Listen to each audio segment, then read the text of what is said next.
Later, while I was still a young, black-haired young man endowed with the blessing of youth, in the prime of life, though my mother and father wished it otherwise, and they wept with tearful faces, I shaved off my hair and my beard, and I put on the yellow robe, and I went forth from the home life into homelessness.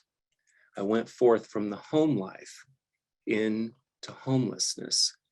And so there we have one of the root metaphors of the Buddhist path is going forth into homelessness. Now, I don't want to in any way say that the condition of homelessness that we see out on the streets here in the city is somehow, we don't want to in any way denigrate that or to compare that to a privileged, at least for me, a white Western privileged practice of Buddhism. But there's something deep here in that the going forth into homelessness is a way of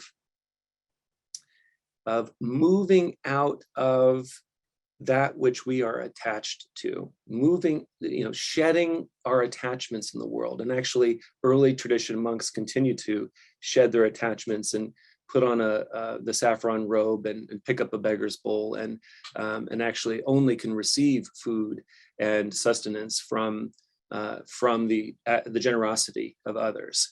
And so that's still baked into the tradition in a very physical way, but in a more subtle way, what is our home?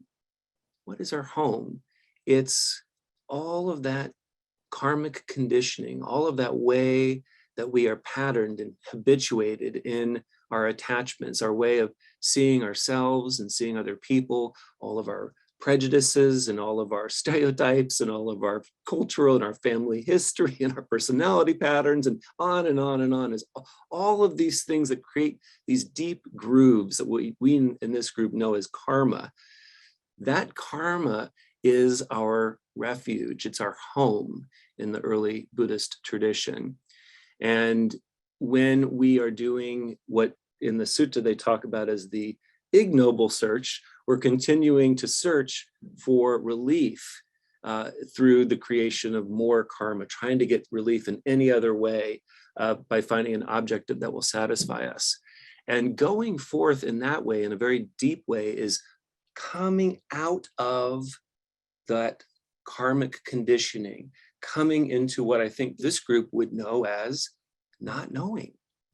So when we're out on the street, we're actually coming into a space, we're literally going forth, or we're attempting to go forth from all of that cultural conditioning, all of those ways in which we might otherwise interact with folks on the streets. We try our best to set those aside, set our judgments and our perspectives aside, try not to rush anywhere or not have any agenda. We're not trying to run past people or to not look at them in the eye. All the contrary, slowing down, just walking, making connections, trying to come out of all of those ways in which we might be separating ourselves from other people so that we can be more fully present and available for human connection.